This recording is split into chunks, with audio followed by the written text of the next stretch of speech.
Welcome back to Real Phonies, where we take a love for movies and television and combine it with very little knowledge about movies or television. I'm your host, Christian. Join with me is Joseph. Yep. Ian. Hey, what's up, guys? Jehu. How's it going? Everybody's here. Full house today. Indeed.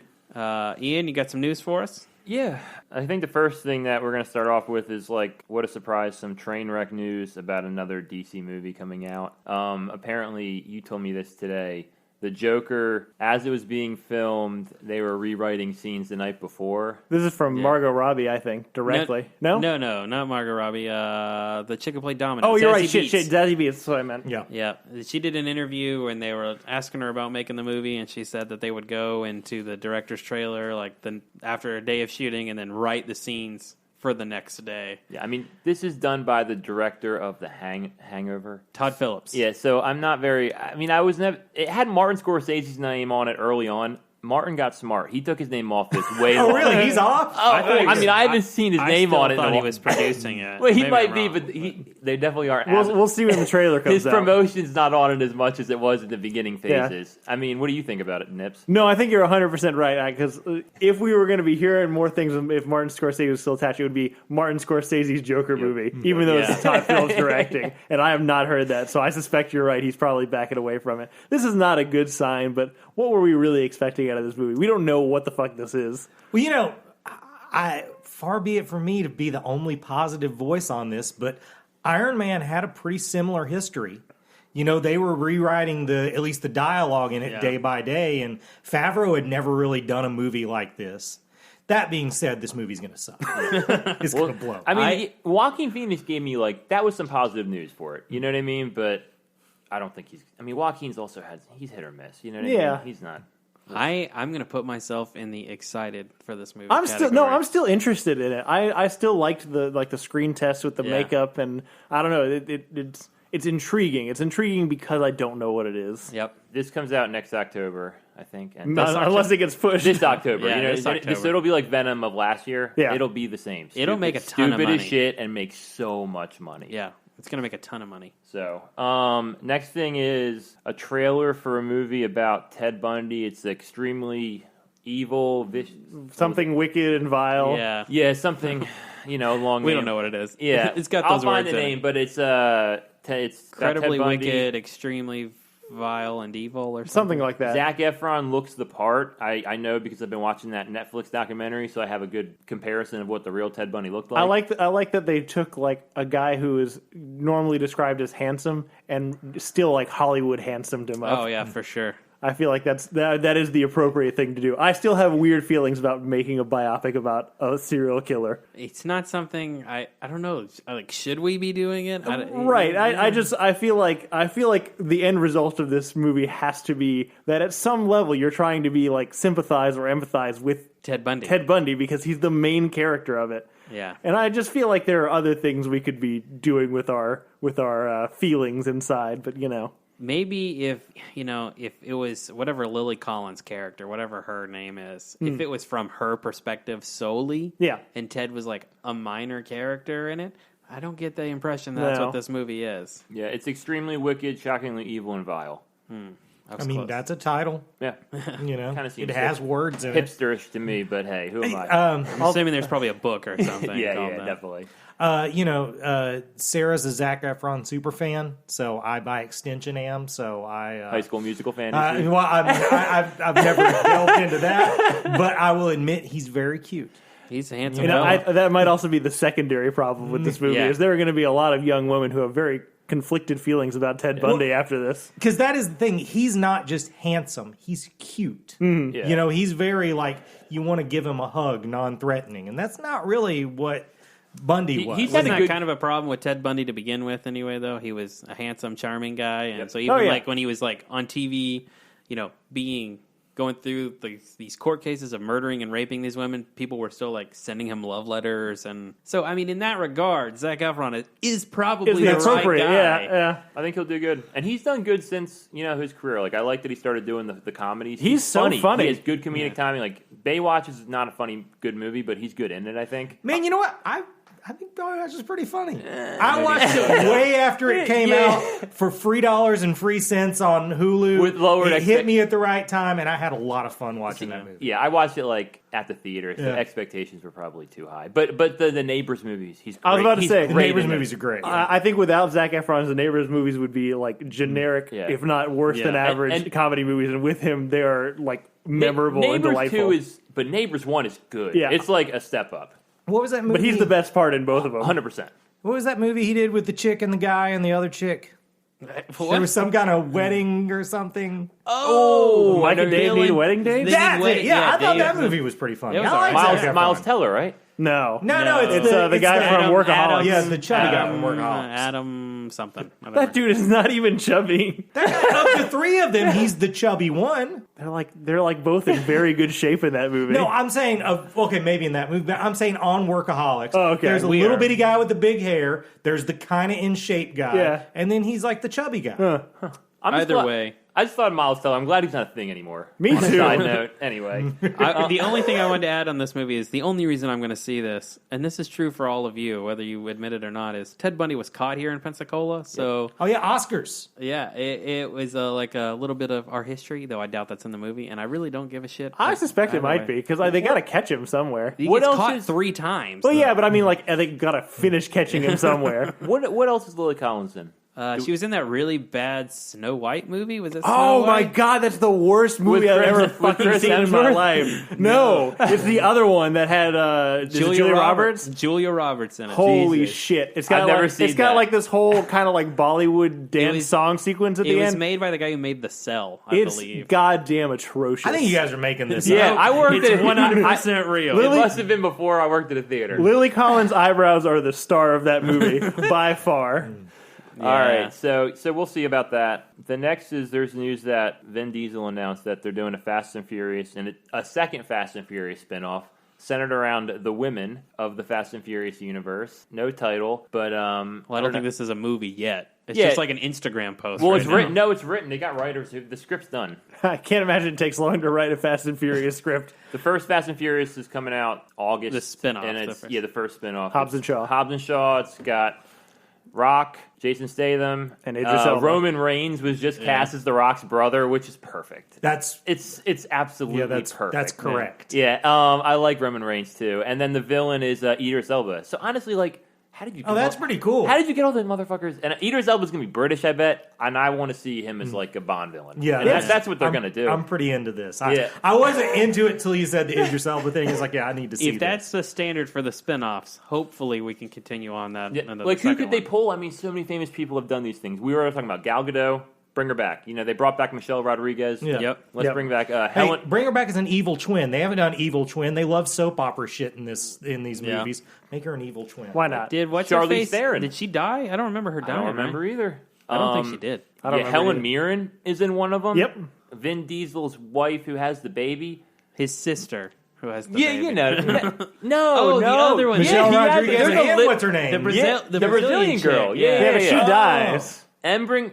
Does she die? Doesn't she get shot in the head? She does, but they bring anyone back. You're right. Who Bring cares? them all back. Who gives a fuck? His sister. Jordana Brewster. You know, they could... Yeah. So- in Hertz famous words, she needs work. I mean, all you have to do is just capture the Fast and Furious men, leave it on the women to rescue them. See, this is raining on my parade because I had an excellent idea for a movie today.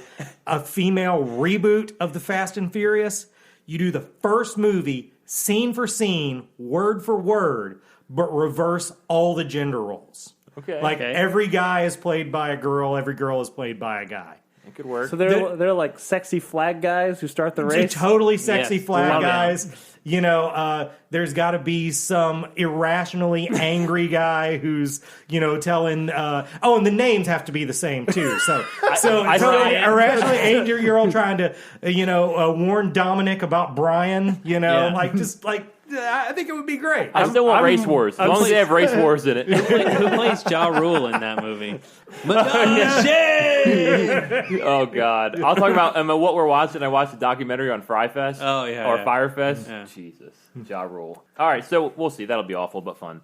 The last bit of news is the Oscar nominees came out right after we finished recording last. It was in like hours. Yeah, it was. But We're going to just kind of go over the nominees, the big stuff at least. As always, I feel like we have to put the disclaimer here that all awards are bullshit, and we understand that. It doesn't mean anything. It's just a bunch of random-ass old white people voting for other random-ass old white people. That said, we have fucking feelings about it. For some reason, we care. I know. Let's talk about the most egregious thing. And you called this dead on, Christian. I did. You told me I was wrong. Yeah, I did. Bohemian Rhapsody nominated as one. Are there 9 or 10 this year? I don't remember. No, there's only fucking 9, and Bohemian Rhapsody is one of the fucking best pictures of the goddamn year. Yeah. What the fuck? When they went over 5, Actually, the whole 8. thing became bullshit. I'm sorry, excuse me, 8. It is not one of the 8 best movies that came out this year. I watched it again because I got it on digital. Yeah. Like 3 days ago with a friend, and yeah, it's like a Lifetime fucking movie. It's fine. Like it's so by the books. And you guys told me when we were talking about it, you guys said they do the thing where they explain fucking everything. Yeah. Even this fucking microphone thing. I hated that and scene. It's like Jesus, like it's all bullshit. Well, you know what I mean? Spin Magazine, their review of it, the title was Bohemian Rhapsody is a Wikipedia entry. Yep. It is. That's Yeah. exactly what it is. Now, That being said, I thought it was a fun movie. I don't think it deserves an Oscar. Yeah, that's the thing. It is a fun movie. You can enjoy watching it. But if there's anything I know about Oscar movies, I shouldn't have fun. Yeah. Like, I should enjoy those. I mean, I love it because it goes through the greatest hits. You know what I mean? And For Queen sure. has good songs, so it's such an enjoyable movie. But that doesn't quantify No, it. exactly. As I've said, and I will say 1,000 more times, every single one of the movies that nominated in Best Animated Feature is better than Bohemian Agreed. Rhapsody, Agreed. by a country mile. This is the first year that I really probably got mad at the fact that there was a Best Animated Movie category. Because as soon as they came out, I've shat on you about Isle of Dogs. I know Isle of Dogs deserves to be nominated for Best Picture. Thank you. Spider-Verse deserves to be nominated for Best Picture. Both of those are more deserving, in my opinion, than Green Book and Bohemian Rhapsody. You seen Green Book? I watched about 45 minutes of it on YouTube, and I didn't get into it. Oh, I like Green Book. I thought Green Book was funny. But all right, so we'll go through the nominees for Best Picture. It's Black Panther. We're all happy. First Best Picture nomination for a superhero movie. I don't know that I am the naysayer on here. I don't know that Black Panther deserves to be nominated for Best Picture. I think if you're going to give it... Because, there's never been a superhero movie nominated before. Dark Knight was robbed. Dark Knight like, should have been. Yeah. I feel like going back as far as, Superman the movie should have been. But, this is a pretty good one for it. I'm going to murder this, but Ethan Hawke said something recently that was basically like, blockbusters don't need nominations. The money is their reward. And I don't really agree with that. Blockbusters have had a history from 10 Commandments to Titanic, of getting. But that being said, I've expressed this before. I don't want to be that included. I want superheroes to still be kind of a fringe thing. So I don't know how. I would agree with you. If you're going to nominate a movie, this is probably the movie. Right. But I just don't. As far as blockbusters, as far as superhero movies? As far as superhero movies. Yeah, because I was thinking, no, definitely. I think this is the best. But as far as a blockbuster this year, more than Black Panther, I think Mission Impossible 6. That's Agreed? good. I mean, that fair. one has even Oscar kind of technicality to action scenes. Absolutely. You know what I mean? I'm surprised that there was no momentum at all or talk about that. You know what I mean? At least Chris McQuarrie is best director. That fucking cinematography team deserves an Oscar for jumping backwards out of a goddamn plane 120 whatever That's what I times it is. mean. There's a lot to that movie that you could make stand out, but you know what's sad? Old Jehu still hasn't watched that one. Oh, no. That is a shame. That's a big... It's on Blu-ray. Fucking go home and get it. I will. Don't tell me how to live my life, Ian. I'm a busy guy. I don't feel the need to go through each one individually just because I feel like Bohemian Rhapsody and Black Panther are kind of the outliers. Those are the ones you wouldn't expect, and the rest of them are kind of your standard Oscar fare of, I don't know, bullshitty pretty much. auteur The only kind of one I things. really have no idea what it is The Favorite. The rest of them I've heard of, and I know what they are. I don't kinda, know what The Favorite I kind of is. want to see it, but don't probably even know. just because it's nominated for something. It's got Rachel Weisz and Emma Stone, and it's about Yeah. What's the story? it's about I don't know which Is it queen like it is. Victorian era? Yeah, it's like Victorian era, and there's the queen, and she's kind of losing her mind, and Rachel Weisz is kind of like her Interpreter, right hand? right hand, her right hand Yeah, confidant kind of thing. Yep. And then Emma Stone shows up out of nowhere and is kind of like trying to vie in for that spot. And it gets like catty and mean, and I did they hear hate Emma each other. Stone. So it is straight up Oscar bait. Oh, 100%. Yeah. I heard Love Emma that Stone shit. was great in that movie. I would like that. You're the only one who's seen Roma. Yeah. I mean, I think it deserves to be nominated. I don't think it's an enjoyable watch, but again, if we've learned anything from these nominations, you're not supposed to enjoy it. Yeah. Did Black Klansman get anything? It did. It got nominated. I like that one. Yeah, actually, that's probably who I'd go with. Yeah. The other major subs, I know you wanted to talk about one in particular in the director category. Yeah, that's our next one. So best director. The only thing was, what do you think?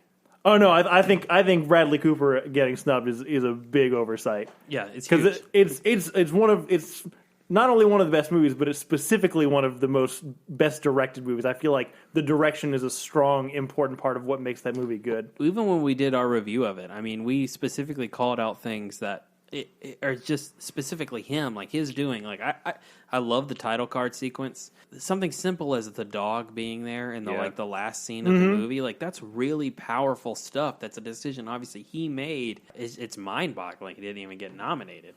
Yeah. Much less. I mean, I'll be honest. I think he should win. I think he should have been. I mean, I'm certainly not opposed to that. Some other director subs. I know you mentioned Damien Chazelle for First Man. First Man. The some of the technical. We're talking about kind of like Chris McQuarrie. Some of the technical sequences in First Man, like the lunar landing. You maybe can make an argument that it goes on too long because it kind of happens in like real time in that movie. But I mean, it's an incredible sequence. I mean, it's the best. That's some of the best space stuff we've had in any movie. They really make you feel more than any other movie hand. It's like, oh, this is just some shit some guys built, and it could totally go wrong. That's a great point. You know? 100%. It makes you feel like they didn't know what the fuck they were doing. Right. You know what I mean? But I thought that movie, and I liked it. It's just very understated, the whole thing. I think that's why it's not getting love, because like the whole movie itself is almost repressed because he was. You know what I mean? Well, I mean, that's his role, just sitting there and looking sad. It's a really good point, Hurt, because now that you say it, the whole time I'm watching this movie, I'm turning to Kate, and like 4 or 5 times I'm like, they got on the back of a fucking rocket and rode it into space. And like when you're that movie kind of like conceptualizes that better than anything I've ever seen. I've watched a lot of space movies. I love the right stuff, but that was the first one that really made me feel like, oh shit, it'd be fucking terrifying. Because a lot of the time they edge towards like, wow, look at the fucking technology that like the scientific minds and the technology that put us into space. Look at the amazing things. Exactly, and this is kind of taking the reverse. Like, holy shit, how do they do this with just these things? These dudes were fucking crazy. They were crazy. Yeah, 100%. Like that scene where his kid is like, "Do you think you're coming back?" Yeah, like that's a great scene. That's a great scene. Yeah. And the only other big ones that I thought we really missed on, definitely Michael B. Jordan for Best Supporting Actor was a big snub, just because he's the strength of that movie. I mean, he's the strength of that movie. He's one of the most engaging characters I've seen in a movie in a long time. I mean, definitely this year for just a supporting role. So I mean, I'm surprised he didn't get nominated at all. Yeah, me too. I hope Sam Elliott wins. Yeah, Sam Elliott did get nominated for first Stars time. Born. It's his first time, and I hope so too. God, that'd be great. I know. Glenn Close got nominated again, and she won't win again. Yeah, poor Glenn Close. No, never won one. Yeah, I hope she doesn't win. The other snub I want Lady Gaga. You're rooting against her. I want Lady Gaga as well. John Krasinski in A Quiet Place. Like that's actually a good choice. Yeah, and Emily Blunt. Emily Blunt. Yeah, because that movie is so much about the acting. Because it's a silent movie, you know what I mean? And it's I mean, again, you're talking about directing choices. Like, he made a lot of really brave choices that work really well on screen. That, you know, there are other movies on here. Like, I like, you know, again, Black Panther is a good one. Like, Black Panther does a lot of really, really great things. But on the technical aspect, is it pushing our boundaries of filmmaking? I don't know. Yeah. But like A Quiet Place does. The only other thing I had on it was for the best song. I would love if the guy from Ballad of Buster Scruggs, Tim Blake Nelson, I can't believe he got nominated. He beats Lady Gaga for A Star Is Born and just wins Best Song. I personally was a little sad that Tom York was not nominated for his work in Suspiria. I knew you would be, but I'm not saying it's the best score. Have you seen Suspiria? No, I have listened to the soundtrack because Yeah, we know. The only other one that I felt, because I just watched this movie, is young actress Elsie Fisher, who's the main character in movie 8th Grade, which did not get any love in the award season. It's a super uncomfortable watch because it just makes you feel like you're in middle school again. The worst of times. It's absolutely the worst of times. But she just she makes you feel all of those things that you've forgotten that you had felt. And I was like, damn, this is, I don't know. She had not been an actor up to this. She was just kind of like a random, yeah, exactly. Wow. And she just did a phenomenal job. So I was kind of not surprised, but that's one that I would like to see in there. What do you guys think is going to win, Isle of Dogs or Into the Spider-Verse for Best Animated? You guys are my animated people. I think it's going to be Isle of Dogs. Sequels don't generally do well in the animated. They don't do well in anything, particularly in the animated thing. But I mean, Spider-Verse has a real shot at it. I think it should be Spider-Verse. I think it will be Isle of Dogs. Yeah. I agreed with what Hurt said. I'm okay with that. Isle of Dogs seems like animated Oscar bait to me. It 100% is animated Oscar bait. But it's also a fabulous movie. This is why Joseph loves it. Also, has he ever gotten any Oscar? What's his nuts? Wes Anderson. He got some for Grand Budapest Hotel. Yeah, didn't he win Best Director or something? Something like that, yeah. Grand Budapest got a lot of love. I mean, that's his best one. Moonrise Kingdom Ding. It won a little bit, I think, but not a lot. That's his best movie, I think. I feel like hard disagree. We'll do it on I'm still going back to Royal Tenenbaums. So. That's fair. That's a good one. Actually, no, fuck that. I'm going hard on Fantastic Mr. Fox. That's his best movie. This is the longest news episode. Yeah. But yeah, I think is that the news for the week? All right. So a little later this week, we're kind of on the heels of what we were talking about last week with Jake Gyllenhaal and Love and Other Drugs. There are a lot of movies out there that have either been mismarketed or they have deceptive trailers, or for whatever reason, they're trying to get you to believe that the movie is one thing and it's actually another thing. So we're going to go through and make a list of the movies that are out there that are like that, and whether it's better or worse than what they advertised. Thank you guys for listening. If you want to get in touch with us, you can reach us at betterthantransformers@gmail.com. You can also follow us on Twitter and Facebook at RealPhonies. Our new active yes, thank you. Active stuff. Thank you especially to Brian and Ian for being very active on our social media. Really appreciate that. And thanks to Zac Evans for art and Brian Velasquez for our theme. And we'll see you guys later this week.